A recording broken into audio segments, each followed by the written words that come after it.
What would you say helped you from year one to year two, if you can think that far back? Like, is there anything you started doing differently that brought in more events? And how was that for you? Yeah, man, I'm a firm believer in just double down on what's working. So again, back then, Craigslist, from Priceless. year one to year two, we literally ended up with like 10 accounts and we're just reposting five posts a day.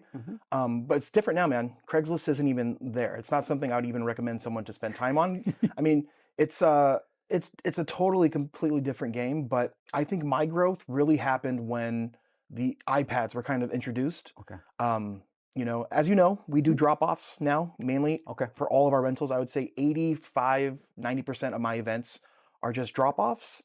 Um, that's if you asked me a month ago, but now we're completely doing drop-offs for everything. Okay. So what I love about this business, bro, is you can literally charge whatever you want. Okay. People back then, right, charging $1,000, Mhm.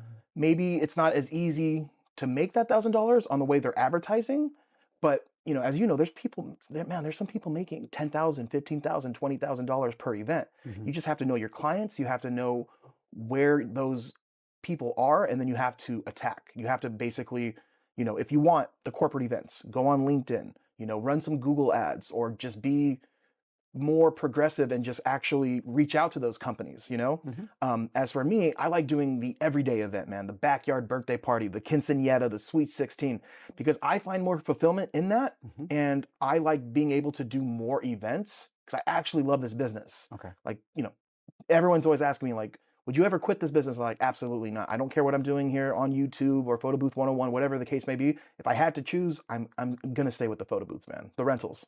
So That was amazing. yeah. There's a lot that you put down right now. So I'm just gonna circle back to a few points that you brought up. One of the things that really caught my attention is you have now shifted to a full just drop off method, right? So this concept, along your journey as a photo booth rental business owner, did you think to yourself, well, you know what? Let me start hiring employees because I do want to scale and I'm overbooked. Did you get to that point in your Yeah, yeah. So so, that's kind of it was just timing and luck. We were at a point to where like, if I want to do these events, I have to be there. And I Mhm. can't be in two places at one time. So it was just timing. That's when we introduced the iPad booths and I actually did my first drop off by accident, which is a funny story. I could talk about that if you want to talk Want about to that. hear it? Yeah. But I had a decision to make. Do I want to continue to just spend all my time at these events, Mhm. or do I want to grow and hire somebody? And I just don't think people will treat my business like I would. Mm. And I don't want to have to deal with people. So that was kind of what leaned us off of staying at events. And, we had a wedding. We did at a bar, which is kind of an unusual event already. So to me, Attaboy. I'm like, this is kind of a sign that all this happened.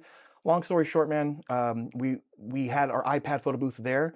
I didn't have my ID, but not the bartender, the security guard was like, "Hey, go ahead and set up, but you're gonna have to come back to get your ID to stay here." I was like, "No problem." Set up my photo booth. I went home, got my ID, and then while I was about to head back, I looked on the gallery. I'm like, "Oh, they're already using the photo booth Without you there. without me there." So I'm Mm. like, "This is interesting. Okay, so let me just go back and wait in the parking lot." The event went perfectly, man. No issues.